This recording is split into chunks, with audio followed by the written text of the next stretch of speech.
మొత్తం మన టీం అందరితో మాట్లాడుతూ పర్లేదా ఈరోజు సక్సెస్ ఈవెంట్ కొంచెం సిచ్యువేషన్ సెన్సిటివ్గా ఉంది కదా అని అడిగినప్పుడు నాకు ఇమీడియట్గా అనిపించింది అంటే వాళ్ళు సిచ్యువేషన్ సెన్సిటివ్ ఉండటం అంటే అవతల వాళ్ళు మనకు ఒక ప్రాబ్లం క్రియేట్ చేయాలని ట్రై చేశారు. ఆ ట్రై చేసిన దానికి మన వాళ్ళు మన ఇండియన్ ఆర్మీ చాలా పద్ధతిగా ఫోకస్డ్గా డిగ్నిఫైడ్గా వాళ్ళకి తిరిగి ఇచ్చింది కదా. అదొక అంటే వాళ్ళు చేసిన ఒక దాని వల్ల ఒక ఇండియాలో ఒక పార్ట్లో ఒక సినిమా సక్సెస్ ఈవెంట్ క్యాన్సిల్ అయిందన్న సాటిస్ఫాక్షన్ కూడా వాళ్ళకి ఇవ్వకూడదు మనం. అంటే అసలు ఏమీ టచ్ చేయలేకపోయారు అన్నది కూడా ఒక స్టేట్మెంట్ పాస్ చేయాల్సిన బాధ్యత కూడా మనందరికీ ఉంది టీమ్గా.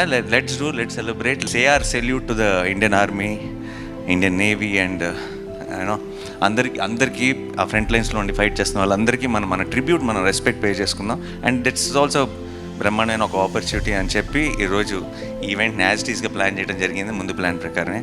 సో టు ఆర్మ్డ్ ఫోర్సెస్లో ఉన్న అందరికీ కూడా నా తరఫు నుంచి, టీం తరఫు నుంచి it's a big salute. Thank you so much. మీరు ఉన్నారు కాబట్టి మేము బయట అసలు ఇక్కడికి వస్తున్న చోట అన్ని పనులు సాఫీగా జరిగిపోతున్నాయి. అసలు ఇక్కడ మనం అప్పుడప్పుడు వింటుంటాం ఆ దేశంలో యుద్ధం, ఈ దేశంలో యుద్ధం అని. అక్కడ పరిస్థితులు ఎలా ఉంటాయి అప్పుడప్పుడు వీడియోలు చూస్తుంటాం.